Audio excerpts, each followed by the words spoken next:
வணக்கம். சென்னை புழல் சிறையிலிருந்து ஜாமீனில் வெளியே வந்த முன்னாள் அமைச்சர் செந்தில் பாலாஜி சென்னை மெரினாவில் உள்ள அண்ணா மற்றும் கலைஞர் நினைவிடங்களில் மரியாதை செலுத்தினார். அப்போது அமைச்சர்கள் மற்றும் திமுகவின் முன்னணி நிர்வாகிகள், தொண்டர்கள் என பலர் பங்கேற்றனர். அமைச்சர் பொன்முடியும் அப்போது உடன் இருந்த நிலையில் ஒரு சுவாரஸ்யமான சம்பவம் நடந்துள்ளது. முன்னாள் அமைச்சர் செந்தில் பாலாஜி கடந்த 2023ஆம் ஆண்டு ஜூன் 14ஆம் தேதி அமலாக்கத்துறையால் கைது செய்யப்பட்டு கடந்த 471 நாட்களாக சிறையில் இருந்து வந்தார். ஜாமீன் கோரி அவர் தாக்கல் செய்த மனுக்களை சென்னை மாவட்ட முதன்மை அமர்வு நீதிமன்றம், சென்னை உயர்நீதிமன்றம் மற்றும் உச்சநீதிமன்றம் தொடர்ச்சியாக தள்ளுபடி செய்து வந்தன.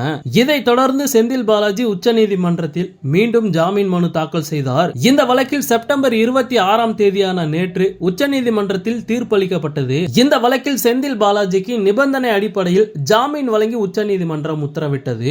வழக்கை விசாரித்து முடிப்பதற்கு ஏற்படும் காலதாமதம், நீண்ட நாட்களாக செந்தில் பாலாஜி சிறையில் இருந்து வருவது என இந்த இரண்டு காரணங்களையும் அடிப்படையாக கொண்டு ஜாமீன் வழங்கிய நீதிமன்றம் திங்கள் மற்றும் வெள்ளிக்கிழமை அமலாக்கத்துறை அலுவலகத்தில் செந்தில் பாலாஜி கையெழுத்திட வேண்டும், சாட்சிகளை கலைக்க எந்தவித முயற்சியும் செய்யக்கூடாது என்பது உள்ளிட்ட நிபந்தனைகள் விதித்துள்ளது. உச்சநீதிமன்றம் பிறப்பித்துள்ள இந்த ஜாமீன் உத்தரவை அடுத்து சென்னை முதன்மை அமர்வு நீதிமன்றத்தில் 2 நபர்கள் ரூபாய் 25 லட்சத்துக்கான ஜாமீன் அளித்தனர்.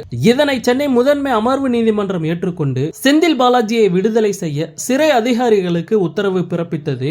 இதனைத் தொடர்ந்து 471 நாட்கள் புழல் சிறையில் இருந்த செந்தில் பாலாஜி நேற்று இரவு வெளியே வந்தார். சிறையில் இருந்து வெளியே வந்த செந்தில் பாலாஜியை அவரது ஆதரவாளர்களும் திமுக தொண்டர்களும் மலர் தூவி மாலை அணிவித்து உற்சாகமாக வரவேற்றனர். பின்பு செந்தில் பாலாஜி சென்னை மெரினாவில் உள்ள அண்ணா மற்றும் கலைஞர் நினைவிடங்களில் மரியாதை செலுத்தினார். அப்போது செந்தில் பாலாஜி பூக்களை தூவி மரியாதை செலுத்தும் முன்பு தன் அருகில் நின்று கொண்டிருந்த அமைச்சர் பொன்முடியிடம் கொடுத்து பூக்களை தூவ சொன்னார். ஆனால் சிரித்தபடியே பொன்முடி, நீங்கள் முதலில் தூவுங்கள் என்றார். அதற்கு சிரித்தபடியே செந்தில் பாலாஜி பொன்முடியை முதலில் தூவுமாறு அன்புடன் வேண்டுகோள் வைத்தார். இதை ஏற்று பொன்முடியும் பூக்களை தூவி அஞ்சலி செலுத்தினார். அதன் பின்னர் செந்தில் பாலாஜி பூக்களை தூவி அஞ்சலி செலுத்தினார். பின்பு கார் வரை சென்று பொன்முடியை செந்தில் பாலாஜி வழி அனுப்பி வைத்தார்.